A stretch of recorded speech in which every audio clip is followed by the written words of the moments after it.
Hello guys, how are you? So here's the complete newspaper analysis of 21 to 24th May 2021. Let's start the session. So हम बढ़ते हैं अपने newspaper की तरफ। अब थोड़ी थोड़ी न्यूज़ आने लग गई है, तो अब हम भी अपने डेज रिड्यूस करना शुरू करेंगे। मैं 3-3 4-4 दिन की न्यूज़ बना रहा था, अब मैं दोबारा 1-1 2-2 दिन पे लौटना शुरू करूँगा, क्योंकि अब जैसे जैसे कोरोना कम होगा वैसे वैसे न्यूज़ जो है वो और इंक्रीज़ होने लगती हैं। ठीक है, तो हम आगे चलते हैं अपने।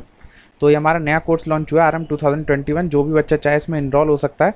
ये कंप्लीट कोर्स है, तो इसमें पूरा पेपर 1 पेपर 2 का सब कुछ है। पेपर 1 का भी सब कुछ, PPT वगैरह, पेपर 2 का भी सब कुछ। ठीक है, तो आप इसको बाय कर सकते हैं। इसमें आपको सब कुछ मिलेगा, जो भी XYZ है वो। इसमें आप मेरा कोड यूज़ कर सकते हैं शिवम10, तो आपको सीधे 10% का डिस्काउंट मिल जाएगा। ठीक है, और कोई भी इंक्वायरी करनी है आप इस व्हाट्सएप नंबर पर आप जाके इंक्वायरी करिएगा।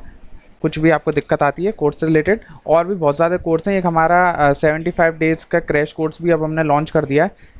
क्रैश कोर्स हमने लॉन्च करा है 75 डेज़ का, तो वो आप हमारी ऐप पे जाके और चेक कर सकते हैं। नए नए तरीके का हमने कोर्स बनाया है। एक केवल पेपर 2 के लिए भी हमने कोर्स डिज़ाइन कर रखा है। मतलब बहुत तरीके के कोर्स हैं, जिस बच्चे को जो कोर्स में इनरोल होना है वो उसमें हो सकता है। लेकिन सबसे बेस्ट कोर्स जो है वो हमारा आरंभ 2021 है।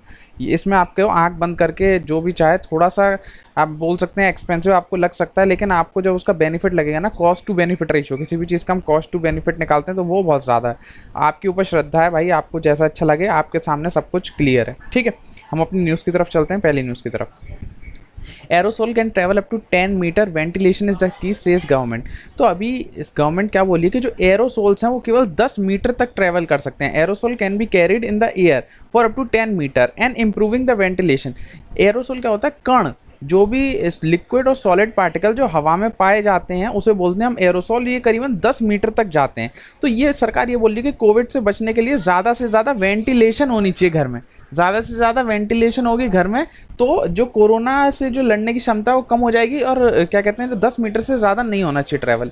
ठीक है, ये कहाँ है? राइज एंड फॉल, ये अपने काम का नहीं है। इसमें जो पूछा जाएगा एग्जाम में वो एरोसोल्स के बारे में पूछा जाएगा। तो एरोसोल्स क्या है? कॉम्बिनेशन होता है लिक्विड और सॉलिड पार्टिकल का। देखिए ध्यान से पढ़िएगा, भले ये गैसेस फॉर्म में भी हो सकते हैं, लिक्विड फॉर्म में भी हो सकते हैं। ठीक है, ये लो लेयर ऑफ एटमॉस्फेयर में पाए जाते हैं, मतलब ट्रोपोस्फियर में पाए जाते हैं। लेकिन अगर वो बोलता है कि केवल ट्रोपोस्फियर में पाए जाते हैं, तो नहीं, ये थोड़ा बहुत स्ट्रेटोस्फियर में ही पाया जाता है, specially volcano esker.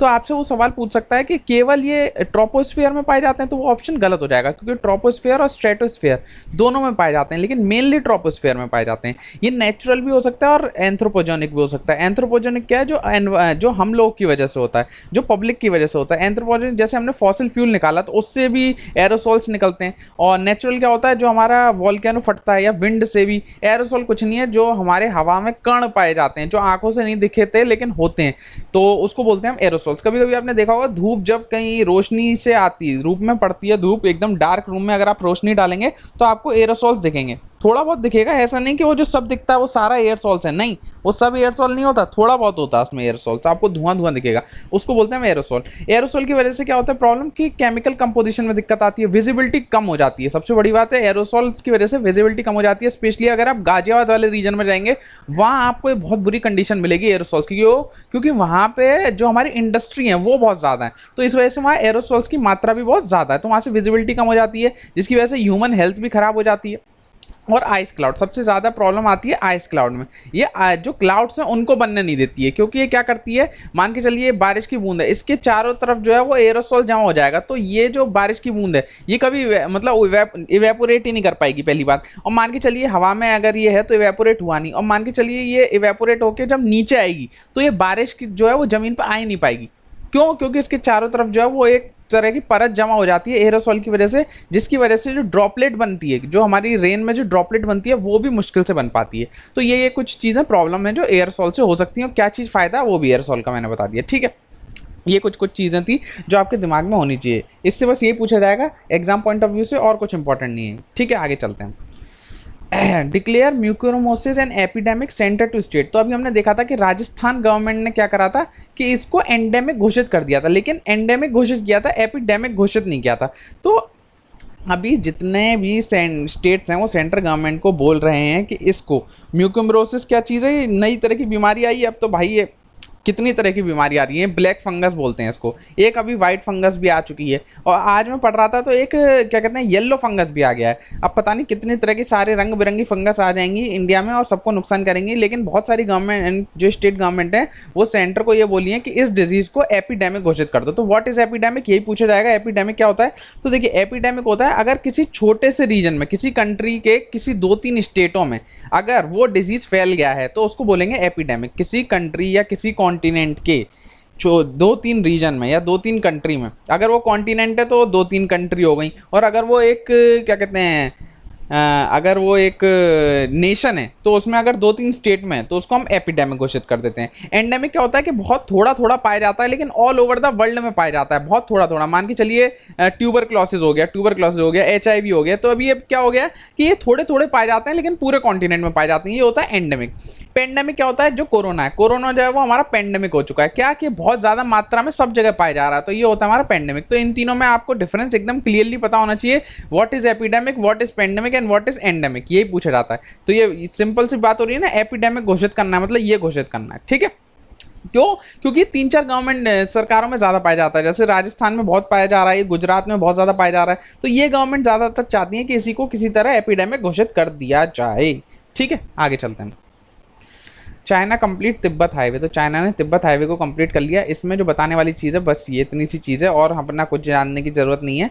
Brahmaputra river को, जो ब्रह्मपुत्र रिवर जो निकलती है उसको तिब्बत में किस नाम से बोला जाता है, बस ये याद रखेंगे, यारलुंग, प्लीज़ रिमेंबर ये नाम, ज़ेंगबो, ये नाम है, ब्रह्मपुत्र रिवर का ही नाम है जो तिब्बत में बोला जाता है, बस आपको ये याद रखना है। ये रिवर जो है ग्रैंड कैनियन से निकलती है और इसका रिवर का नाम है यारलैंग जेंगबो रिवर।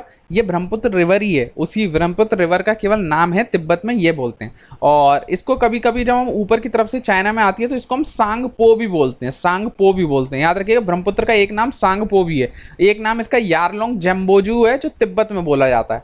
ये सांगपो नाम जो है वो चाइना में बोला जाता है। फिर जब इंडिया में एकदम जो अरुणाचल प्रदेश की साइड से घुसती है तो वहां पे हम इसको ब्रह्मपुत्र ही बोलते हैं, ठीक है। तो ये कुछ कुछ इसके नाम है ब्रह्मपुत्र रिवर की, तो इसलिए आपको सब पता होना चाहिए, और इसमें कुछ इंपॉर्टेंट नहीं है, उन्होंने रोड बनाई है क्या बनाई है अपने किसी काम का नहीं है, ठीक है। आगे चलते हैं। Sri Lanka parliament passes bill on China backed port city, तो अभी क्या होता है कि ये जो पोर्ट ऑफ कोलंबो है इसको पहले अदानी ग्रुप को दे दिया था कि वेस्ट पार्ट जो है इस पोर्ट का अदानी बनाएगा, लेकिन बीच में क्या हुआ, पिछले साल ये हुआ कि जो श्रीलंका की गवर्नमेंट है उसने कह दिया कि अब हम अदानी से ये छीन रहे हैं और अब इसे चाइना डेवलप करेगी। तो श्रीलंका के पार्लियामेंट ने वो बिल पास कर दिया जिसे चाइना पोर्ट बनाएगी कोलंबो में। तो पोर्ट ऑफ कोलंबो जो है वो अब चाइना बना रही है, चाइना बनाएगी इसको। इसके लिए बिल पास हो गया, 2/3 मेजोरिटी से।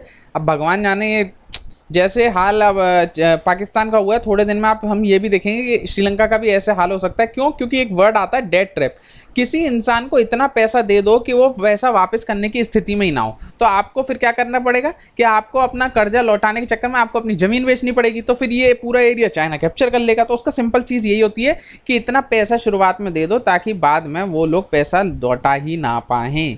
तो अब ये पोर्ट ऑफ कोलंबो, बस आपको जो याद रखना है, पोर्ट ऑफ हम्बनटोटा बहुत ज़्यादा न्यूज़ में नहीं रहता है लेकिन पूछा यही जाता है सबसे ज़्यादा। लेकिन अब न्यूज़ में क्या है, पोर्ट ऑफ कोलंबो तो देख लीजिए, वेस्ट साइड पे श्रीलंका की। पोर्ट ऑफ हम्बनटोटा जो सबसे नीचे है, पोर्ट ऑफ गैले ये है, पोर्ट ऑफ त्रिकनमल्ली ये है, और पोर्ट ऑफ ओलिविल ये है, और पोर्ट ऑफ पॉइंट पेड्रो ये है, और पोर्ट ऑफ कंचनतुराई ये भी, कनिष्कनतुराई ये भी पूछा जाता है। तो ये भी आप देख सकते हैं, 2-3 पोर्ट इंपॉर्टेंट हो गए। तो पोर्ट ऑफ कोलंबो याद रखिएगा, इन पोर्ट ऑफ हम्बनटोटा ये तो सबसे ज़्यादा इंपॉर्टेंट है, इनकी लोकेशन बस आपको पता होनी चाहिए। अब इसको जो पोर्ट सिटी ऑफ कोलंबो है इसे कौन बनाएगा, चाइना फंडेड कर रही है पोर्ट सिटी को बनाने के लिए, सिंपल बात, ठीक है। यहाँ पे एक आइलैंड भी है जिसे हम बोलते हैं जाफना आइलैंड, याद रखिएगा इसका नाम जाफना आइलैंड। ये करीबन जनवरी-फरवरी की न्यूज़ है कि जाफना आइलैंड पे जो 2-3 प्रोजेक्ट लगाने वाला है चाइना, परमिशन मिल गई है एनर्जी बनाने के लिए। तो यहाँ पे ये जो हमारा राम सेतु यहाँ बनता है ना, जो यहाँ हमारा केरला से बीच में और श्रीलंका के बीच में राम सेतु है ना, जो राम जी ने ब्रिज बनाया था, तो उससे थोड़ा सा आगे करीबन 50 किलोमीटर आगे ही ये जाफना है, जाफना आइलैंड, इसे चाइना बना रहा है। याद रखिएगा, जाफना नाम याद रखिएगा, कहाँ पे पूछा जा सकता है, ठीक है। और कुछ याद करने की जरूरत नहीं है, आगे चलते हैं। World largest iceberg breaks off from Antarctica से ईएसए क्या है, यूरोपियन स्पेस एजेंसी। सबसे पहले आपको ईएसए पता होना चाहिए, यूरोपियन स्पेस एजेंसी। इसका एक प्रोजेक्ट चल रहा है, उसका नाम भी आप याद रख सकते हैं, कोपरनिकस सैटेलाइट है। जिसकी मदद से ये देखा गया है। कोपरनिकस सैटेलाइट पूछ सकते हैं किसकी है, ईएसए की है, यूरोपियन स्पेस एजेंसी की एक सैटेलाइट है, जिसने ये पाया कि अंटार्कटिका में सबसे बड़ा आइसबर्ग, आइसबर्ग का मतलब क्या होता है, आइस शेल्फ भी होता है, एक वर्ड होता है आइस शेल्फ और एक वर्ड होता है आइसबर्ग, तो दोनों में क्या डिफरेंस है। आइसबर्ग होता है बर्फ का वो टुकड़ा जो मेन लैंड से टूट गया हो और वो पानी में तैर रहा हो, उसको बोलते हैं हम आइसबर्ग। और आइस शेल्फ क्या होता है, पानी पानी के ऊपर जो बर्फ होती है वो पूरी तरीके से आइलैंड जो बना लेती है, उसको हम बोलते हैं आइस शेल्फ। मान के चलिए ये पूरा पानी पानी फ्लो हो रहा है और यहाँ पे पूरे रीजन में बर्फ ही बर्फ है पानी के ऊपर, तो इसको हम बोल देंगे आइस शेल्फ। ये हो गई हमारी आइस शेल्फ। लेकिन जैसे ही इसका कुछ हिस्सा टूट के बाहर आ जाएगा, इतना सा हिस्सा जैसे बाहर आ गया इससे टूट के, तो ये हो गया हमारा आइसबर्ग। तो ये सबसे मेन जो रीजन था, वेडल सी थी, यहाँ पे पानी था, वेडल सी याद रखिएगा। वेडल सी भी पूछ सकते हैं कहाँ पे, तो वेडल सी जो है वो अंटार्कटिका वाले रीजन में, यही पूछा जाएगा। देखिए आप, मैंने ये मैप भी बना दिया है अंटार्कटिका, इसके यहाँ पे वेडल सी है, तो यहीं से हिस्सा टूटा है, वेडल सी से ही एक हिस्सा टूटा है, जो आज तक का सबसे बड़ा आइसबर्ग है। इसका नाम रखा गया है A76। नहीं पूछा जाएगा A76 क्या है, A76 ऐसा कोई कुछ भी हो सकता है, लेकिन आप याद रख सकते हैं कि A76 है जो आज तक का वर्ल्ड का लार्जेस्ट आइसबर्ग है, जो कहाँ से टूटा है, अंटार्कटिका की वेडल सी से टूटा है। वेडल सी भी देख सकते हैं आप कहाँ पर है, वेडल सी। एक यहाँ पे रॉस सी भी याद रखेंगे, रॉस सी, वेडल सी, फाकलैंड आइलैंड, ये सब आपको याद रखने की चीजें जो इसमें मैं बता रहा हूँ, ये जो मैं सर्कल करता हूँ यही इंपॉर्टेंट है और कुछ इंपॉर्टेंट नहीं है। ये सबसे ज्यादा इंपॉर्टेंट है वेडल सी है। A76 यूरोपियन स्पेस एजेंसी की कोपरनिकस सैटेलाइट, ये भी पूछ सकते हैं कोपरनिकस सैटेलाइट किसकी है, तो ईएसए की है, यूरोपियन स्पेस एजेंसी की। Iceberg form when hunks of ice break, देखिए यहाँ लिखा भी है फ्रॉम आइस शेल्फ, ये चीज मैंने आपको समझाई थी कि आइस शेल्फ थी ये पूरी, जब इससे कुछ हिस्सा टूट जाती है तो उसी को हम बोलते हैं iceberg. And being float in open water, और ये ओपन वाटर में टूटता है। ये जो एरिया आप देख रहे हैं ना, यही बना है, यही है अपना आइसबर्ग जो टूटा है इस मेन एरिया से, ये टूट चुका है, ठीक है। तो ये टूटा है, इसका नाम A76 है, वेडल सी याद रखनी है, अंटार्कटिका रीजन है, ये याद रखना है, ठीक है। आगे चलते हैं। SC मतलब supreme court, personal guarantees liable for corporate डेप्ट, ये तो कॉमन सेंस की बात है, मैंने बस इंक्लूड कर लिया कि आपका कॉमन सेंस देखिए चलना चाहिए, वही सुप्रीम कोर्ट ने भी कॉमन सेंस का इधर यूज करा है और ये अच्छा डिसीजन दिया है। जैसे हम मान के चलिए हम लोन लेने जाते हैं, लोन लेने जाते हैं, तो जब हम किसी बैंक के पास लोन लेने जाते हैं तो बैंक वाला क्या बोलता है कि हमें पहले कोई गारंटर ला के दीजिए, गारंटर ला के दीजिए कि आपका अगर आप वो पैसा नहीं भरेंगे तो इस गारंटर की जिम्मेदारी है। तो बैंक वाले पहले क्या होता था कि अगर, अब तो ऐसा नहीं होता, लेकिन आप पहले अगर देखेंगे कि आप पहले किसी एसबीआई की ब्रांच में जाते थे बैंक का अकाउंट खुलवाने, तो एसबीआई का मैनेजर या जो भी कर्मचारी हो, जब तक आपका अकाउंट नहीं खोलते थे, जब तक वहां उस बैंक में किसी और का खाता ना हो, तब तक वो नहीं खोलते थे। अब तो ये नियम खत्म कर दिया, अब तो ऐसे ही खोल देते हैं, लेकिन पहले यही नियम था कि पहले इस बैंक में किसी ऐसे आदमी का खाता लेके आइए जिसका खाता इस बैंक में हो, उसके साइन लगेंगे, वो एज अ गारंटर साइन देगा, वो आपकी जिम्मेदारी लेगा, तभी आप उस बैंक में खाता खोल सकते हो। यही लोन की केस में होता था कि आपको अगर लोन लेना है तो आपको एक गारंटर लाना पड़ेगा। गारंटर क्या होता है कि अगर आप लोन नहीं पे करते हो तो इसकी वजह से आप तो कहीं मान के चलो आपने 50 लाख का लोन लिया और आप दुबई भाग गए, अब बैंक के तो 50 लाख चलेगा, तो बैंक क्या करेगी कि जो गारंटर था उससे वसूलेगी। ये नॉर्मल केस में होता था। लेकिन ये क्या होता था कि बड़ी बड़ी जो कंपनियां हैं वो क्या करती थी, कॉर्पोरेट डेप्ट ले लेती थी, और जो आदमी थे जिनके जो गारंटर बनते थे उन पर कुछ लायबल होता ही नहीं था। वो तो कह देते थे कंपनी डूब गई तो हम क्या करें, गारंटर जो है वो फ्री हो जाता था। तो सुप्रीम कोर्ट ने सिंपल सी बोल दिया आईबीसी में, जो इंसॉल्वेंसी बैंकरप्सी कोड है, इंसॉल्वेंसी बैंकरप्सी कोड क्या चीज़ है कि जब भी हमारी कंपनी दिवालिया हो जाती है तो इसका रोल आता है। मान के चलिए आपकी कंपनी दिवालिया हो गई तो आईबीसी का रोल आता है, NCLT national company law tribunal के तहत, कि आपकी कंपनी को कैसे कैसे बेचा जाए ताकि लोगों का जो पैसा है उसे वापस किया जा सके। तो इसी में ये बात हुई है कि जो भी गारंटर होगा अब वो लायबल होगा कॉर्पोरेट डेब्ट के लिए। तो आप जो जो लोन दिलवा देते हैं ना बड़े बड़े, जैसे मान के चलिए बहुत बड़ी कंपनी है ए और ये बहुत अच्छा आदमी है, मान के चलिए बी, ये जो ए जो है हमारी कंपनी है और जो बी है ये बहुत बड़ा आदमी है, इसकी बहुत वैल्यू है मार्केट में। तो ये बी वाला क्या बोलता है बैंक वालों से कि मैं जो है मैं इस कंपनी, ये एक नई कंपनी को लोन चाहिए तो मैं इसका गारंटर बन जाता हूं, आप इसको लोन दे दीजिए। तो बैंक जो है वो बी की जिम्मेदारी पे ए कंपनी को लोन दे देगी। लेकिन मान के चलिए कल ए कंपनी का दिवालिया निकल गया, ये चली गई आईबीसी में, इंसॉल्वेंसी बैंकरप्सी कोड में, कि हमारा तो दिवालिया निकल गया और हमारी कंपनी को आप रिजॉल्व कर दीजिए, एकदम खत्म कर दीजिए। तो बैंक क्या करती थी, फिर इससे तो पैसा ले ही नहीं पाएगी, जितने में रिजॉल्व हुआ उतना ही पैसा वापस हो पाता था, लेकिन कुछ पैसा बच जाता था। तो सुप्रीम कोर्ट ने सीधे सीधे मना कर दिया कि अब जो गारंटर है वो पैसा देगा। तो ये सिंपल बात है, अब गारंटर जो है वो फंस गया है, तो अब गारंटर भी हर किसी को आसानी से नहीं बोल सकता कि लोन हम दिलवा देंगे, चलो हमारी बहुत जान पहचान है, समझ गए। तो ये पूरी बात थी जो इसमें बोली गई थी न्यूज में। आपके काम की जो है वो आप ले सकते हैं, जो न्यूज थी मैंने बस बता दी, एग्जाम के लिए इंपॉर्टेंट इतना नहीं है। आगे चलते हैं। ग्रीन वॉरियर टू आज की या ये क्वेश्चन जो है ऑलरेडी बहुत एग्जाम में पूछा जा चुका है, लेकिन अब ऐसा हो चुका है तो अब ये पूछा दोबारा जाएगा। ये मेन, ये जो आदमी हैं इनकी डेथ हो गई है, तो रेस्ट इन पीस। ये बहुत ही नेक दिल आदमी, बहुत ही सच्चे आदमी, बहुत ही अच्छे आदमी, इन्होंने बहुत अच्छा काम किया था। सबसे इंपॉर्टेंट ये आपने सुना भी होगा बचपन से आज तक, चिपकू मूवमेंट।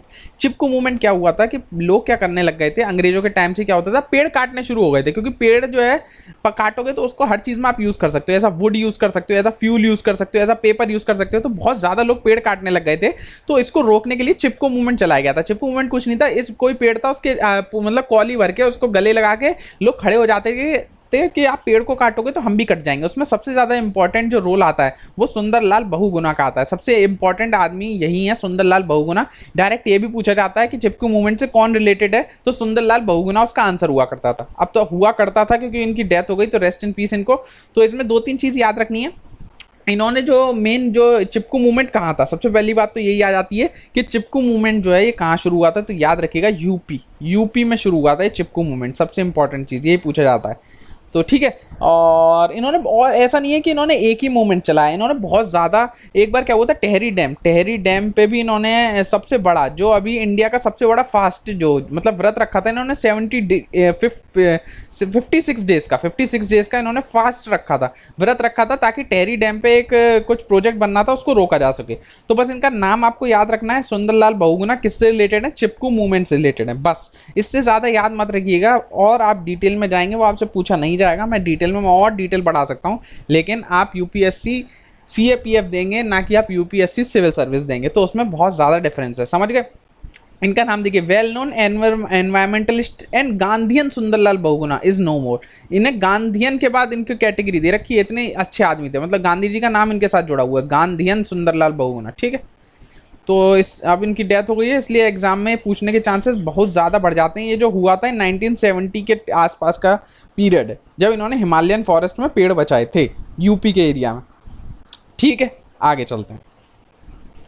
यूएसएसआर इरा आईएनएस राजपूत डी कमीशन, तो ये सबसे हमारी अच्छी शिप मानी जाती है, मानी जाती थी, तो अब इसको डी कमीशन कर दिया गया। आईएनएस राजपूत आपने सुना भी होगा, इसका बहुत ज़्यादा नाम, इसने बहुत सारे मिशंस भी करें, बहुत ज़्यादा इसने सेविंग मिशन करें, जो ह्यूमन लाइफ को सेव करने के बहुत ज़्यादा इसने मिशन करें, जो कभी भी जब हमारे यहाँ वॉर छिड़ जाती है किसी दूसरी कंट्री में, तो ये लोगों को बचा बचा के लाती थी। तो आईएनएस राजपूत जो है डी कमीशन हो चुकी है। बस ये पूछा जाएगा recently which ship has D commission, तो याद रखेंगे आईएनएस राजपूत। ये हमने कहाँ से परचेज करी थी, तो रशिया से परचेज करी थी, याद रखिएगा, रशिया से। जो हमारा आईएनएस विक्रमादित्य है वो भी हमने रशिया से लिया है, ठीक है। तो बस इसका नाम याद रखना है, आईएनएस राजपूत, जिसने अब खत्म कर दी है अपनी जर्नी, ठीक। और ये क्या लिखा, INS Rajput has participated in several important operation over the year including operation Aman. देखिए ऑपरेशन अमन में इसने पार्टिसिपेट करा था, जिसमें श्रीलंका से हमने लोगों को बचाया था to assist the Indian peacekeeping forces. तो इन्हें पीस कीपिंग फोर्सेज, जो हमारा पीस कीपिंग फोर्सेज का जो चलता है यूएनएससी में, उसमें भी बहुत ज़्यादा रोल प्ले करती थी। अब नई नई शिप आ गई हैं, ठीक है। बस इसका नाम याद रखना है, आगे चलते हैं। बिटन हेल ट्रू से it is an opportunity to what peace. तो अभी क्या हो रहा था कि आपको मैंने बताया ना कि इजराइल और पैलेस्टीन का इशू मैंने आपको बताया था, तो इनकी करीबन 11 से 14 दिन की इनकी वॉर लड़ ली। अब ये लोग पीस में आ गए, अब इन्होंने पीस शांति कायम कर दिया। तो इसको शांति का जो श्रेय जा रहा है वो इजिप्ट को जा रहा है। इजिप्ट की सरकार ने इन दोनों के बीच में, इजराइल और पैलेस्टीन के बीच में सुलह कराई है। तो जो बिडेन साहब ने इजिप्ट को बधाई दी है, कहा है आपने बहुत अच्छा काम कराया। तो ये न्यूज़ मैंने क्यों बढ़ाई, देखिए थोड़ी आप अगर आप पेपर 2 क्लियर कर लेते हैं मान के चलिए, और आपने अच्छा सा आपका सब कुछ हो जाता है, लेकिन जब आप इंटरव्यू में जाएंगे तो आपसे, अगर आप सीएपीएफ हैं, तो आपसे वर्ल्ड अफेयर्स जो वर्ल्ड में चल रहा है वो सवाल पूछे जाएंगे। तो देखिए सिंपल क्या हो रहा है, ये यूएस क्या करता है, देखिए यूएस को चाहिए कि कहीं भी स्टेबिलिटी ना हो। हम वैसे यूएस बोलता है कि हम काम करते हैं स्टेबिलिटी का, लेकिन अगर आप क्लोजली, ऐसे जैसे मैं सिविल सर्विस देता हूँ, एग्जाम पेपर देता हूँ, मेरा एक सब्जेक्ट जो है वो पीएसआईआर है ऑप्शनल, तो इंटरनेशनल रिलेशन मैंने पढ़ा हुआ है। तो उसमें हम जब पढ़ते हैं और डीप में, आप लोग नहीं समझ पाएंगे कि यूएस का मेन रोल क्या है, कि यूएस जो वो हेजेमनी स्टैब्लिश करना चाहता है। हेजेमनी का मतलब है दबदबा। ये चाहता है कहीं भी स्टेबिलिटी ना हो, सिंपल बात। देखिए अगर यूएस चाहे तो कभी भी इंडिया पाकिस्तान में स्टेबिलिटी, वो तो चाहता ही नहीं है कि इंडिया पाकिस्तान में कभी स्टेबिलिटी है। जैसे इंडिया पाकिस्तान के रिलेशन अच्छे हो जाते हैं तो ये कुछ ऐसा काम करेगा कि इनके रिश्ते बिगड़ जाएं। आप कभी भी नोटिस कीजिएगा, इसने अच्छे खासे अफगानिस्तान को बिगाड़ के रख दिया और अब इसको पता चल गया कि अफगानिस्तान में कभी भी जब तक ये रहेंगे पीस नहीं आ सकती, तो अब चुपचाप से मुंह दबा के अफगानिस्तान से निकलना शुरू हो गया है। अफगानिस्तान से इनके मुश्किल से 20-25 हज़ार सैनिक बचे हैं, वरना सारे सैनिक इन्होंने निकाल लिए हैं।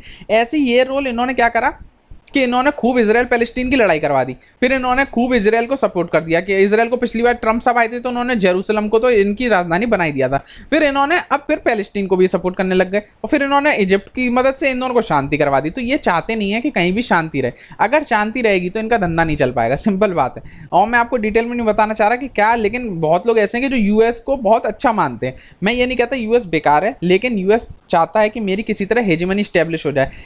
पूरे यूएस के बाद पहले रशिया आता था कोल्ड वॉर से पहले, तो इसीलिए उसकी रशिया और यूएस की हमेशा लड़ाई रहती थी। लेकिन अब क्या हुआ है रिसेंटली कि रशिया का जो दबदबा है वो कम हो गया, अब आ गया है चाइना का रोल। तो आप देखिए कि चाइना को काउंटर करने के लिए यूएस एड़ी चोटी का जोर लगा रहा है। क्यों? क्योंकि अगर चाइना आ जाता है तो फिर चाइना की हेजेमनी स्टैब्लिश हो जाएगी, लेकिन यूएस नहीं चाहता। इसीलिए वो क्या करता है, चाइना की स्टेबिलिटी को तोड़ने के लिए, जब चाइना जो है वो इंडिया के साथ होता है तो वो पाकिस्तान के साथ हो जाता है, और जब चाइना जो है वो पाकिस्तान के साथ है तो यूएस वाले जो है वो इंडिया के साथ आ गए। तो उन्होंने क्या कहा, अब स्ट्रिंग ऑफ पर्ल्स को हम तोड़ेंगे, हम इंडो पैसिफिक रीजन बनाएंगे, हम ये करेंगे, हम वो करेंगे, और चार का ये इन्होंने क्वाड ग्रुप बना दिया कि हम काउंटर करेंगे, ये करेंगे, वो करेंगे। तो ये पूरी कहानी है इनकी साहब की, भले कोई भी राष्ट्रपति और राष्ट्रपति से फर्क नहीं पड़ता है, ठीक है। तो ये छोटा सा आपके सेकंड पेपर इंटरव्यू के लिए मैं थोड़ा गाइड कर दिया है कैसे आंसर सोचना है, तो ऐसे सोचा करिए जो इंटरनेशनल पॉलिटिक्स है उसे, ठीक है। आगे चलते हैं। आरबीआई टू पे इतने करोड़ सरप्लस टू सेंटर, तो आरबीआई जो वो इतने करोड़ रुपए जो है वो सेंट्रल गवर्नमेंट को देगा, ठीक है। ये पहली बार नहीं हो रहा है कि आरबीआई अपना इतना करोड़ रुपया जो है वो सेंटर को दे रहा है, पहले भी होता आ चुका है। ये जो शुरू हुआ था, जो सेंटर जो आरबीआई जो है वो सेंटर को देता था, ये पिछले साल हुआ था, 2019 से शुरू हुआ है, 2019 से हुआ है। जो जिसने रेफर करा था कि आरबीआई अपना सरप्लस सेंटर को दे सकता है, तो उसको हम बोलेंगे बिमल जालान कमेटी, याद रखिएगा, बिमल जालान कमेटी। इसने रिकमेंड करा था कि आरबीआई के पास जो सरप्लस पैसा है, जो आरबीआई के पास इतना ज़्यादा पैसा है, उसको वो ट्रांसफ़र कर दे सेंटर को, ठीक है। क्या होता था कि आरबीआई के पास इतना ज़्यादा पैसा हो जाता था, करीबन 27 से 30% रिजर्व पैसा रहता था आरबीआई के पास। तो सेंट्रल गवर्नमेंट ये बोली कि आप इतना पैसा आप स्टॉक करके, आप इतना पैसा को जो आपने रोक दिया है, इस पैसे को आप हमें दीजिए, हम इसका भरपूर यूज़ कर सकते हैं। आप केवल अपने पास 5 से 6% रखिए। क्यों रखिए 5 से 6% आरबीआई के पास? क्यों इतना पैसा होना चाहिए? ताकि वो सीआरबी को मेंटेन कर सके। अब सीआरबी क्या होता है? कंटेंजेंटी रिस्क बफर। अगर कोई आपदा आ जाती है, अगर मार्केट क्रैश हो जाती है या डॉलर के भाव बढ़ जाते हैं, कम हो जाते हैं, तो आरबीआई के पास इतना पैसा होना चाहिए ताकि वो मार्केट को स्टेबलाइज कर सके। उसको हम बोलते हैं सीआरबी। यहाँ लिखा भी है, the RBI also decided to maintain a contingency risk buffer.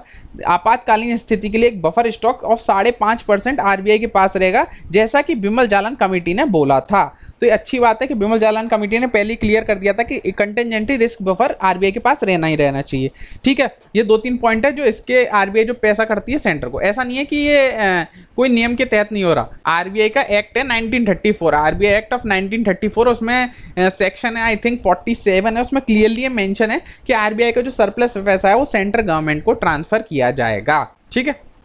ये बात हो गई।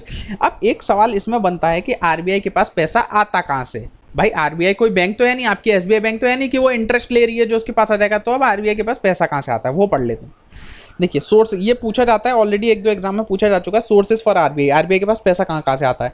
देखिए फाइनेंशियल मार्केट से आता है, जो मार्केट में हम स्टॉक में पैसा इन्वेस्ट करते हैं उससे आता है। फिर बाय और सेल फॉरेन एक्सचेंज। सर ये भाई आरबीआई तो डॉलर खरीदती है और डॉलर बेचती है, तो उससे फॉरेन एक्सचेंज से पैसा आता है। Open market operation. Open market operation क्या होता है? रुपये को अगर हम मार्केट में बेचते हैं और रुपये को हम मार्केट से खरीदते हैं तो उस पर हम इंटरेस्ट चार्ज करते हैं, उसको बोलते हैं ओएमओस। गवर्नमेंट सिक्योरिटी को बेचती है, इससे आता है। फॉरेन करेंसी को बेचती है, इससे आता है। डिपॉजिट होते हैं सेंट्रल बैंक में, इससे आता है। और फिक्स्ड लायबिलिटी होती है, इससे आता है। तो ये कुछ कुछ चीज़ें, मुख्य चीज़ जिससे आरबीआई के पास पैसा आता है, ठीक है। और आरबीआई का खर्चा कहाँ होता है? ऐसा थोड़ी है कि आरबीआई के पास अगर पैसा आ रहा है तो आरबीआई पैसा खर्च नहीं करती। आरबीआई पैसा खर्च करती करती है नए नोट छापने में, और जो उसका only 1/7% of the total net internal, तो उसका मैक्सिमम जो पैसा वो केवल नोट्स छापने में जाता है आरबीआई का। आरबीआई के पास पैसा बहुत जगह से आता है, लेकिन आरबीआई का मुख्यतः पैसा जो खर्च होता है वो केवल प्रिंटिंग ऑफ द करेंसी में होता है, और जो उसके पास फिर ज़्यादा हो जाता है तो सीधे सेंट्रल गवर्नमेंट को ट्रांसफर कर देती है, अपने पास केवल 5 से 6% रखती है एज अ कंटेंजेंटी रिस्क बफर। ठीक है, ये पूरा आरबीआई का बात थी। ये आपका इकोनॉमिक्स का पोर्शन है। अभी हिस्ट्री चल रही है अपनी, आपको पता है जितने बच्चे मेरे से पढ़ रहे हैं अभी हम अपनी मॉडर्न हिस्ट्री कंप्लीट कर रहे हैं, इसके बाद हम सोच रहे हैं कि इकोनॉमिक्स कंप्लीट करेंगे। देखते हैं, अभी हिस्ट्री तो अभी बहुत बड़ी है, अभी तो इसको ही लगेगा 1-2 महीना करीबन, मेरे को 1 मंथ तो मान के चलिए कि 1 मंथ लगेगा हिस्ट्री को अभी कंप्लीट होने में full. Rules for insurance firm controversy after FDI ceiling raise to 74%। तो फॉरेन डायरेक्ट इन्वेस्टमेंट, जो फॉरेन डायरेक्ट इन्वेस्टमेंट है वो इंश्योरेंस सेक्टर में, याद रखिएगा इंश्योरेंस सेक्टर में फॉरेन डायरेक्ट इन्वेस्टमेंट जो है पहले 49% थी, उसको बढ़ा के 74% करने जा रहे हैं। तो बस आपको ये चीज़ याद रखनी है। एफडीआई जो है, जो हमारे जो हम आर्म्स लेते हैं उसमें भी 74% कर दी गई है। एफडीआई क्या होती है? फॉरेन डायरेक्ट इन्वेस्टमेंट, जो हम बाहर से पैसा लेते हैं उसको बोलते हैं एफडीआई। तो पहले इंश्योरेंस सेक्टर में केवल 49% एफडीआई अलाउ था, अब 74% का अलाउ कर दिया है। जो हम आर्म्स की जो डील करते हैं उसमें भी है, जिसको हम बोलते हैं डिफेंस सेक्टर, आर्म्स नहीं बोलेंगे, इसको हम बोलेंगे डिफेंस सेक्टर। डिफेंस सेक्टर में भी हमने करीबन 74% एफडीआई को अलाउ कर रखा है। बस इससे ज़्यादा आप डिटेल में पढ़ने की जरूरत नहीं है, आगे चलते हैं। Yas may become a very severe cyclone storm, IMD, very severe cyclone Yas to hit North Odisha coast। तो अभी हमारा तौकते जो है वो ख़त्म नहीं हो पाया था, तो अभी एक नया साइक्लोन अभी उभर के आ रहा है। तो इसका आपको बस नाम याद रखना है। मैं साइक्लोन के बारे में आपको दोबारा नहीं पढ़ा रहा हूँ, क्योंकि मैंने कल परसों की जो वीडियो आई है उसमें अच्छे से एक्सप्लेन करा है। जो नए बच्चे हैं वो जाके देख सकते हैं मेरी कल या परसों की वीडियो, मैं आई थिंक परसों की वीडियो आप मेरी देख सकते हैं। उसमें मैंने साइक्लोन का पूरा स्टैटिक पाथ पढ़ा है कि साइक्लोन कैसे डेवलप होता है, ट्रॉपिकल साइक्लोन क्या होता है, टेम्परेट साइक्लोन क्या होता है, दोनों में डिफरेंस क्या होता है, हम साइक्लोन्स का नाम कैसे रखते हैं, किस किस स्पीड से फ्लो करता है, इसको वेरी सीवियर साइक्लोन क्यों कहा गया है, 222+ जो होता है उसको हम क्या बोलते हैं, ये मैंने सब कुछ एक्सप्लेन करा, तो आप जाके देख सकते हैं। और जो बच्चे पहले देख चुके हैं वो दोबारा इसको जाके रिवाइज कीजिएगा। ये जो डेवलप हो रहा है बीओबी वाले रीजन में डेवलप हो रहा है, जो बे ऑफ बंगाल वाला रीजन है उसलिए डेवलप हो रहा है, इसलिए उड़ीसा वेस्ट बंगाल कोस्ट पे छाया हुआ है। ठीक है, अब ये यास, जो साइक्लोन यास है, यास किसने नाम रखा है? इसका नाम यास जो है वो रखा है ओमान ने, याद रखिएगा ओमान ने इसका नाम रखा है यास, साइक्लोन यास। आज का सवाल ये है कि साइक्लोन तौकते नाम किस कंट्री ने रखा है, तौकते नाम किस कंट्री ने रखा है और इसका मीनिंग क्या होता है। तौकते का हिंदी में छिपकली के ऊपर है, मैं आपको समझे एक हिंट दे देता हूँ। तौकते का नाम जो छिपकली के ऊपर है, और इसको किस कंट्री ने इसका नाम तौकते रखा है ये बताएंगे। जो ओमान है वो ये साइक्लोन यास है, उसका नाम जो यास है वो ओमान ने रखा है। ठीक है, तौकते का किसने रखा है बताएंगे आज आप लोग, आज यही क्वेश्चन है। ठीक है, आगे चलते हैं। वेदर फ्लक्चुएशन में trigger pest attack on sugarcane crops in UP. तो पेस्ट अटैक जो है वो बहुत ज़्यादा बढ़ गया है यूपी में, नॉट दैट इंपॉर्टेंट, अपने काम का है। सबसे ज़्यादा शुगर केन प्रोडक्शन का होता है, क्योंकि यहाँ पे लिखा हुआ है यूपी, तो यूपी ही इसका आंसर है। सबसे ज़्यादा शुगर केन प्रोड्यूस होती है यूपी में होती है, डायरेक्ट पूछा जाता है कभी कभी। अच्छा, आज का सवाल एक ये और है, ये बहुत ज़्यादा फेमस हो गया बच्चे, रबर कहाँ सबसे ज़्यादा पैदा होती है? रबर, एक जूट, ये बहुत फेमस क्वेश्चन है। जो कहाँ कहाँ पैदा होती है आज ये भी बताएंगे। सबसे ज़्यादा रबर प्रोड्यूसिंग स्टेट एंड सबसे ज़्यादा जूट प्रोड्यूसिंग स्टेट, ये पूछे जाते हैं, थोड़े एक्सेप्शन है, तो आप पढ़ के बताइएगा, नहीं बता पाए तो मैं बता दूंगा। ठीक है, call for promotion to promote Odisha tribes. ठीक है, ये मैंने आपको कल परसों जब न्यूज़ आई थी पीवीटीजी के ऊपर, तो मैंने बोला था कि मैं आपको पीवीटीजी अच्छे से पढ़ाऊंगा, जो उससे क्वेश्चन पूछे गए हैं वो भी मैं डिस्कस करूंगा। तो ये एक और न्यूज़ आ गई पीवीटीजी के ऊपर कि call for action to protect Orissa tribe. तो उड़ीसा की ट्राइब्स को प्रोटेक्ट करने के लिए कॉल करिए, एक्शन लीजिए, कुछ ऐसा वहाँ की गवर्नमेंट बोल रही है, उड़ीसा की गवर्नमेंट। ठीक है, अब हम पहले जान लेते हैं कि पीवीटीजीज क्या होती हैं। पर्टिकुलरली वनरेबल ट्राइबल ग्रुप्स, जो पर्टिकुलरली वनरेबल होते हैं, जो बहुत ज़्यादा वनरेबल होते हैं, उनको बोलते हैं पीवीटीजीज। ये करीबन 8.6% है टोटल इंडिया की जो पॉपुलेशन है उसका 8.6। ये आपकी लक्ष्मीकांत में भी क्लियरली लिख रहा है कि एसटी की जो पॉपुलेशन है वो 8.6% है। ये मैं कहीं और से नहीं पढ़ा रहा हूँ, ये आपके लक्ष्मीकांत में लिखा हुआ है, ऐसा नहीं है मैं कहीं और से दूसरी दुनिया से पढ़ के आता हूँ। ठीक है, पीवीटीजीज जो है वो 8.6% है। आपको ये पता होना चाहिए।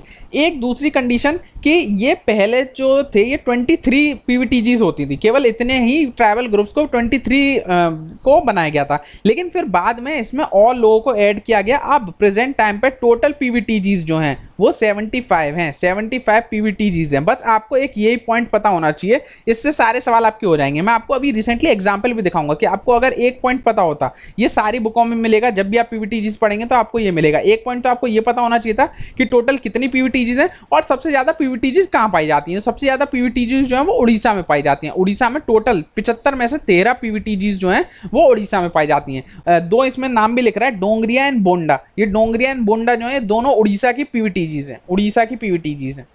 ठीक है, सबसे ज्यादा पाई भी पीवीटीजीज उड़ीसा में जाती हैं, उसके बाद आंध्र प्रदेश में पाई जाती हैं 12, फिर ऐसे ऐसे चलते जाते हैं। इतना इंपॉर्टेंट नहीं है, दो पॉइंट बहुत इंपॉर्टेंट है, एक तो ये वाला इंपॉर्टेंट है और सबसे ज्यादा कहां पाई जाती है ये इंपॉर्टेंट है। फिर पीवीटीजी, अगर कोई नई पीवीटीजी हमें बनानी है, जो अभी हमारी जो चली आ रही है 75 जो पीवीटीजीज हैं, वो पीवीटीजीज का मतलब उनको हमने पीवीटीजीज में रखा क्यों, कुछ तो ऐसा उसमें खास होगा ना, जिसलिए उसने हमने पर्टिकुलरली उन्हें कह दिया। वरना तो इसे हम केवल एसटी पॉपुलेशन भी तो बोल सकते थे, लेकिन इन्हें हमने पर्टिकुलरली एसटी बोल दिया। तो क्या क्राइटेरिया है, 4 क्राइटेरिया है। एक तो इनके पास pre agriculture level of technology नहीं है, मतलब एग्रीकल्चर के लिए कोई ज्यादा अच्छे संसाधन नहीं है। इनकी स्टेगनेंट और डिक्लाइनिंग पॉपुलेशन है, इनकी पॉपुलेशन जो है वो घटती जा रही है, पहला पॉइंट ये। दूसरा पॉइंट ये, एक्सट्रीमली लो लिटरेसी, बहुत कम पढ़े लिखे लोग हैं। सब्सटीटेंस लेवल ऑफ इकोनॉमी, और बहुत ज्यादा इकोनॉमी के इनके पास साधन नहीं है। अब देखिए कॉमन पॉइंट है, अगर कोई भी बंदा अनपढ़ भी है ना, जो थोड़ा बहुत दिमाग कॉमन सेंस यूज करेगा, वो ये 4 पॉइंट पढ़ के समझ जाएगा कि इन्हें क्यों रखा गया पीवीटीजीज में। अब ये 2019 का यूपीएससी सिविल सर्विस का क्वेश्चन है। अब देखिए ये कितनी आसानी से सॉल्व करना था। बच्चे केवल ये 4 पॉइंट पढ़ते हैं और फिर उसको रटने लग जाते हैं कि भाई इतना डिटेल सवाल पूछा है सर, अंदर घुस घुस के ट्राइब्स के नाम पूछ रहे हैं, सारे ट्राइब्स याद कर पाएंगे। बच्चे क्या करते हैं, 250-250 300 ट्राइब्स याद कर डालते हैं कि इस स्टेट में ये ट्राइब वो ट्राइब। नहीं, देखिए इस क्वेश्चन को कैसे सॉल्व करना था मैं आपको बताता हूँ। इसमें पहला पॉइंट है, PVTG reside in 18 state and 1 UT. अब भाई हमें नहीं पता, इसको हम डाउटफुल कैटेगरी में रख देते हैं, हमें इसके बारे में कुछ जानकारी नहीं है। स्टेगनेंट और declining population is one of the criteria for determining PVTG. देखिए कहने में ये बात सही लग रही है कि स्टेगनेंट और डिक्लाइनिंग पॉपुलेशन है वो एक क्राइटेरिया हो सकता है डिटरमाइन करने के लिए पीवीटीजीज को। ये हमने पढ़ा हुआ है, या हमने पढ़ा हुआ है, लेकिन हम नहीं मानते कि हमने पढ़ा हुआ है। हम तो समझ लेते हैं हम तो एकदम ही गवार आदमी है, ये भी हमारा डाउटफुल, हम नहीं जानते भाई। ये point, there are 95 PVTGs officially notified in the country so far. तो बस अगर आपने ये पॉइंट पढ़ा होता, मैं बोल रहा हूं, तो आप जैसे ही एलिमिनेट करोगे 3 तो इसका आंसर नहीं होगा क्योंकि टोटल 75 है। तो जैसे ही आप 3 एलिमिनेट करोगे, 3 इसमें भी है तो कट जाएगा, 3 इसमें भी है तो कट जाएगा, और 3 इसमें भी है तो कट जाएगा। आपका आंसर सीधे सीधे सी मिल जाएगा। Irular and Konda Reddy tribes are included in the list of PVTG. अब भैया इतनी कौन 75 पीवीटीजीज के आप नाम ही याद करोगे क्या? तो चौथा पॉइंट तो एकदम ही बेकार है, तो किसी को ही नहीं पता था। केवल सेकंड पॉइंट भी बहुत लोगों को पता होता है, सेकंड पॉइंट भी बहुत लोगों को पता होता है, लेकिन थर्ड पॉइंट तो मैक्सिमम सबको ही पता होता है। पहला पॉइंट भी लोगों को नहीं पता होता है। पहला पॉइंट केवल ये है कि 18 स्टेट में पीवीटीजी पाई जाती हैं, यूटी में भी पाई जाती हैं, लेकिन वो स्टेट के अंदर ही आ जाती हैं। 18 स्टेट और 1 यूनियन टेरिटरी जो अंडमान निकोबार है उसमें पाई जाती है। हमारी जो सेंटलीज है, ओंग्स ट्राइब है, ये सब पीवीटीजीज में आती है। ठीक है, तो इसका जो ऑप्शन है वो 1 to 4 इसका आंसर था। बस आपको ये पॉइंट याद होना चाहिए और ये पॉइंट होना चाहिए। अभी भी मैं बता रहा हूँ, जब भी आप क्वेश्चन पढ़ें आपको ये बिल्कुल जरूरी नहीं है कि आपको 4 के 4 पॉइंट आते होंगे। मैं आपको सिविल सर्विस का इतने ज़्यादा क्वेश्चन आपको प्रैक्टिस करा चुका हूँ। आप कभी भी नोटिस कीजिएगा, आप सिविल सर्विस या कोई भी पेपर हो उसमें वो लोग ये नहीं चाहते कि आपको सारे ऑप्शन पता हो, वो चाहते हैं कि आपको मेन ऑप्शन पता हो, जो बेसिक है एकदम, कि टोटल पीवीटीजीज कितनी है भाई, बस इतना आपको पता होगा तो आपका आंसर हो जाएगा। ठीक है, आगे चलते हैं। BRICS astronomy working group moots networking for existing telescope. तो एक नया ग्रुप बन गया है, मतलब बन क्या गया, पहले से इसकी एक मीटिंग हुई है, BAWG। तो BRICS astronomical working group, astronomy के ऊपर ये कुछ काम वाम करते हैं, अपने काम का कुछ नहीं है। इनकी एक नई मीटिंग हो गई है, तो अपने काम का कुछ नहीं है, अपने काम का है ब्रिक्स। तो याद रखिएगा ब्रिक्स जो है पहले ब्रिक होता था, लेकिन बाद में इसमें एस जो साउथ अफ्रीका है इसको बाद में ऐड कर दिया गया 2010 में, तो इसका नाम हो गया ब्रिक्स। तो ब्रिक्स में कौन कौन आता है, Brazil, Russia, India, China, south Africa. इसको जो ब्रिक्स का नाम है वो इस ब्रिटिश इकोनॉमिस्ट जीम ओ'नील ने दिया था, और ये 2006 में ब्रिक बन गया था, लेकिन 2010 में हमने क्या करा, साउथ अफ्रीका को ऐड कर दिया, तो इसका नाम ब्रिक्स हो गया। और इंडिया जो है वो ब्रिक्स की प्रेसिडेंसी जो है वो जनवरी 2021 से काबू में कर लिया है। तो जनवरी 2021 की जो चेयर कर रहा है, जो हेड है ब्रिक्स में, वो इंडिया ही है। ठीक है, चेयरमैनशिप जो है वो रोटेट होती है एनुअली, मतलब हर साल जो इसकी चेयरमैनशिप है अलग अलग नेशनों को, 5 नेशनों को मिलती है। तो ब्रिक्स के बारे में थोड़ी सी जानकारी थी, आप प्लीज़ पढ़िएगा। ठीक है, इसके नाम में छुपा हुआ है कौन कौन सी कंट्री है, तो ज़्यादा रटने की ज़रूरत नहीं है। आगे चलते हैं। वॉल्केनो इरप्शन इन कॉन्गो, बस इस माउंटेन का नाम याद रखना है और कुछ नहीं। न्यागोंगो याद रखना है, ये माउंटेन न्यारेंगो कहाँ पर है, तो कॉन्गो में। कॉन्गो कहाँ पे है, साउथ अफ्रीका में है। वो साउथ अफ्रीका बोल रहा हूँ, अफ्रीका में ही है, साउथ अमेरिका होता है ना, अफ्रीका में ही, साउथ अफ्रीका से ऊपर है थोड़ा। तो याद रखेंगे बस इसका नाम माउंट न्यांगैंगो, पता नहीं क्या बोलते हैं, माउंट न्यारगो इरप्टेड अगेन, ये एक वॉल्केनो है। बस वॉल्केनो सबसे ज़्यादा जो है वो इंडोनेशिया में इरप्ट होते हैं, किलीबाती और पता नहीं क्या क्या नाम है। तो सबसे ज़्यादा अगर कुछ ना है तो इंडोनेशिया पे टिक कीजिएगा, लेकिन अब ये रिसेंटली इरप्ट हो चुका है माउंट नियरेंगो, तो याद रखेंगे नियर गोंगो तो मतलब कॉन्गो, गोंगो तो कॉन्गो, ऐसे याद रखना है, ठीक है। और इसमें कुछ नहीं पूछा जाएगा, आगे चलते हैं। एंजाइटी डिप्रेशन टॉप कंसर्न, तो अभी क्या हो रहा है, कोविड टाइम पे सबको एंजाइटी भाई, सबको यही डर है कि उन्हें कोरोना ना हो जाए। आधे लोग तो इस चक्कर में जिनको कोरोना ना हो जाए ना हो जाए ना हो जाए, इससे ही बीमार हो जाते हैं और फिर हॉस्पिटल में भर्ती हो जाते हैं, और फिर उनको नहीं भी होता है तो हॉस्पिटल में जाने से कोरोना हो जाता है। तो एंजाइटी नहीं होनी चाहिए आप लोगों को, आप लोग एकदम खुश स्वस्थ रहें। और जो इसमें जो इंपॉर्टेंट चीज़ है वो एक ये, बस ये याद रखना है, किरण, किरण हेल्पलाइन। किरण हेल्पलाइन किससे रिलेटेड है, बस किरण हेल्पलाइन जो है वो एंजाइटी डिप्रेशन को दूर करने के लिए एक पोर्टल बनाया गया, एक हेल्पलाइन नंबर बनाया गया, 24/7 चलता है, जिसमें आप जाके फ़ोन करके अपनी अपनी दुख सुविधाएं, आपको जो भी परेशानी है आप इनसे बात कर सकते हैं। किरण हेल्पलाइन ये किस मिनिस्ट्री के अंदर आता है, तो मिनिस्ट्री ऑफ सोशल जस्टिस, याद रखेंगे, ministry of social justice and empowerment, इस मिनिस्ट्री के अंदर आता है किरण हेल्पलाइन। ये केवल एंजाइटी डिप्रेशन को दूर करने के लिए हेल्पलाइन चलाया गया है, ठीक है, याद रखेंगे किरण हेल्पलाइन, और इससे कुछ नहीं पूछा जाएगा, नॉट दैट इंपॉर्टेंट। आगे चलते हैं। हाँ, अभी देखिए स्वदेशी मूवमेंट हमने आपको लास्ट वाले लेक्चर में पढ़ाया था, उसके ऊपर ये 2019 में यूपीएससी में क्वेश्चन आया हुआ है, तो मैंने सोचा इसको इंक्लूड कर लिया जाए, ताकि आप लोगों को कम से कम ये तो विश्वास हो सके कि जो मैं पढ़ा रहा हूँ वो गलत नहीं पढ़ा रहा है, या मेरे नोट्स हैं वो उससे आपका फ़ायदा नहीं होगा। ये भी मैं आपको बता देता हूँ, ये मैं पहली बार शेयर कर रहा हूँ किसी से नोट्स, ऐसे मैं करता नहीं हूँ अपने नोट शेयर, लेकिन आपको कुछ, चलिए अब मेरे स्टूडेंट्स हैं तो उनका कुछ तो फायदा हो। देखिए ये पूछा गया था स्वदेशी मूवमेंट के ऊपर सवाल, मैं पढ़ा चुका हूँ, आप यहाँ पढ़ सकते हैं। स्वदेशी मूवमेंट पे स्टेटमेंट पूछा गया, it contributed to the revival of the indigenous art craft and industry. इससे क्या हुआ था स्वदेशी मूवमेंट से, कि जो इंडिजिनियसली आर्ट क्राफ्ट और इंडस्ट्री है उनको बढ़ावा मिला था, ये ऐसे बोल रहा है। तो आपको नाम से समझना चाहिए स्वदेशी मूवमेंट, स्वदेशी मतलब अपने देश में ही बनाएंगे, तो सिंपल सी बात है, स्वदेशी, स्वदेशी सब कुछ हम देश में बनाएंगे, जो बाहर की चीज़ है उसको हम फेंक देंगे। तो इसमें देखिए ये वाला पॉइंट है, रिफ्यूज हम करेंगे फॉरेन क्लोथ्स को, यूटेंसिल्स को, फिर हम निकाल देंगे। ओपनिंग इंडिजीनियस इंडस्ट्री, हम इंडिजीनियसली इंडस्ट्री अपनी खोलेंगे, तो यही यहाँ पे लिखा हुआ है कि इंडिजिनियसली क्राफ्ट एंड इंडस्ट्री हम खोलेंगे, तो ये पहला पॉइंट हो गया सही।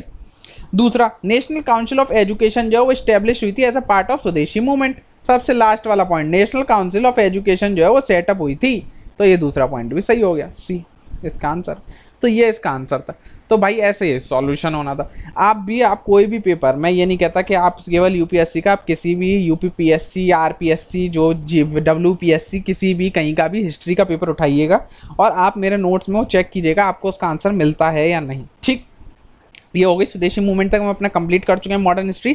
उसके बाद हम आगे चलते हैं, स्वदेशी मूवमेंट के बाद आता है हमारा सूरत स्प्लिट। स्वदेशी मूवमेंट में क्या हुआ था, स्वदेशी मूवमेंट में ये बोला गया था कि हम फॉरेन जो चीज़ें हैं उनको हम अवॉइड करेंगे, और ताकि हम देश में और अच्छा सा अपना स्वदेशी सब कुछ पैदा कर सकें। तो सूरत स्प्लिट जो हेड कर रहे थे, जो सूरत स्प्लिट के बाद जो अप्रूवल के लिए एक आईएनसी का गठन हुआ होगा, इंडियन नेशनल जो कांग्रेस की जो कमेटियाँ वो सेटअप होती रही हैं, उसको जो हेड करा है वो रास बिहारी घोष साहब ने करा था, ठीक है। अब सूरत स्प्लिट हुआ क्यों, ये स्प्लिट का मतलब क्या है, टूटना। मैंने आपको बताया था ना कि मॉडरेट और एक्सट्रीमिस्ट, जो गर्म दल है और नरम दल है, वो अब अलग अलग होंगे। अलग अलग क्यों होंगे, रीजन वही था, मैं आपको पहले भी बता चुका हूँ कि मॉडरेट चाहते थे कि जो ये फॉरेन क्लोथ्स और यूटेंसिल्स का, जो फॉरेन क्लोथ से या फॉरेन का जितना भी सामान है उसको हम अवॉइड कर रहे थे, कि इसको केवल हम बंगाल वाले रीजन में ही रखें, इस पूरे कॉन्सेप्ट को हम मतलब पूरे और रीजनों में ना लेके जाएं।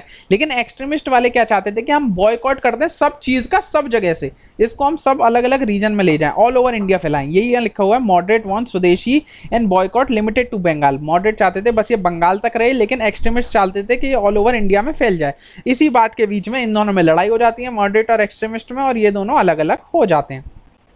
कांग्रेस, हाँ पे ये सबसे इंपॉर्टेंट सवाल ऑलरेडी आप पढ़ चुके होंगे, कई बार हर एग्जाम में पूछा जाता है। सबसे फेमस सवाल कि पहली बार स्वराज का जिक्र कहाँ करा था कांग्रेस ने, तो 1906 में कैलकाटा सेशन में स्वराज का पहली बार जिक्र हुआ था, जिसको हेड कर रहे थे दादा भाई नारोजी। इसी में ही पहली बार जिक्र हुआ था स्वराज वर्ड का। ये पूछा जाता है स्वराज वर्ड सबसे पहले कहाँ डिस्कस किया गया था, तो 1906 में दादा भाई नारोजी के बीच में ये स्वराज वर्ड का डिस्कशन हुआ था इन कैलकाटा सेशन। यही पूछा जाता है कैलकाटा सेशन में। इसी सेशन में जो नेशनल एजुकेशन जो मैं आपको पढ़ा के आ रहा हूँ, जिसमें अरविंदो घोष जो प्रिंसिपल थे, इसी सेशन में पास किया गया था कैलकाटा सेशन में। फिर जब मॉडरेट और एक्सट्रीमिस्ट अलग अलग हो गए, तो भाई जो आप मान के चलिए आप इंग्लिश हैं, आप अंग्रेज हैं, तो आप किसका साथ देना चाहेंगे? आप एक्सट्रीमिस्ट का साथ देना चाहेंगे कि आप मॉडरेट्स का साथ देना चाहेंगे?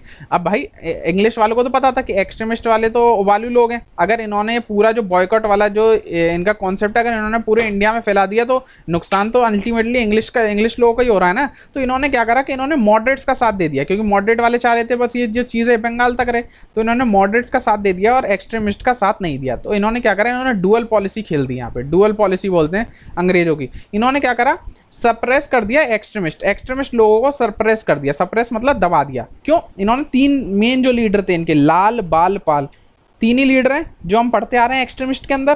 तो इन्होंने क्या करा, लाला लाजपत राय जो है वो यूएस चले गए।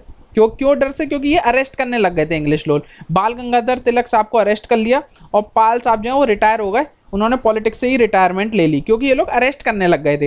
तो बाल गंगाधर तिलक साहब तो अरेस्ट हो गए, इन्हें मेंडले की जेल में भेज दिया गया 6 साल के लिए। लाला जी जो हैं वो टूर पे चले गए यूएस में, और पाल साहब जो है रिटायर हो गए। और जो घोष हैं, घोष साहब भी जो है वो एक्सट्रीमिस्ट में ही आते हैं, उनको कैप्चर कर लिया गया था इन अलीपुर कॉन्स्पिरेसी, तो इनको भी जेल हो गई थी इन अलीपुर कॉन्स्पिरेसी। तो ये 4 मेन लीडर हैं जो एक्सट्रीमिस्ट के हैं। इन चारों को दबा दिया अंग्रेजों ने और पेसिफाई कर दिया मॉडरेट। पेसिफाई मतलब मॉडरेट्स के साथ बहुत अच्छा बर्ताव करा इन्होंने। क्या अच्छा बर्ताव करा? देखिए इन्होंने क्या करा, एक नया एक्ट ले आए, बहुत इंपॉर्टेंट एक्ट है, इससे अपने आप सवाल बन जाते हैं। एक ये एक्ट, इसके बाद एक और आएगा, ये मॉर्ले मिंटो रिफॉर्म है। एक आगे अभी हम पढ़ेंगे मॉर्ले चैम्सफोर्ड रिफॉर्म जो 1919 का है, वो भी बहुत इंपॉर्टेंट है। तो दोनों ध्यान से पढ़िएगा। ये जो है इसको हम बोलते हैं इंडियन काउंसिल एक्ट 1909। इससे नहीं, ये नाम जो है तो कॉमन नाम है, लेकिन जो मेन नाम है वो ये है, मॉर्ले मिंटो रिफॉर्म्स। तो इसमें मॉर्ले जो है वो सेक्रेटरी का नाम है और मिंटो जो है वॉइसरॉय का नाम है। वॉइसरॉय 1858 के मैंने आपको बताया था ना, जब क्वींस प्रोक्लेमेशन आया था तो गवर्नर जनरल का नाम चेंज करके वॉइसरॉय कर दिया था। तो मिंटो जो है वो वॉइसरॉय का नाम है और मॉर्ले जो है वो उसके सेक्रेटरी का नाम है। तो ऐसे पूरा नाम बनता है मॉर्ले मिंटो रिफॉर्म्स। इसी को हम बोलते हैं इंडियन काउंसिल एक्ट 1909। इसमें क्या क्या बात हुई थी? तो इसमें पहली बार बोला गया कि इनडायरेक्ट इलेक्शन कराए जाएंगे। जो इनडायरेक्ट इलेक्शन होंगे, जो म्यूनिसिपैलिटी पार्टी है वो प्रोविंसेस को चूज करेगी और प्रोविंशियल जो लोग हैं वो सेंट्रल गवर्नमेंट को चूज करेंगे। आज के टाइम पे भी हमारे यहाँ इनडायरेक्ट इलेक्शन होते हैं।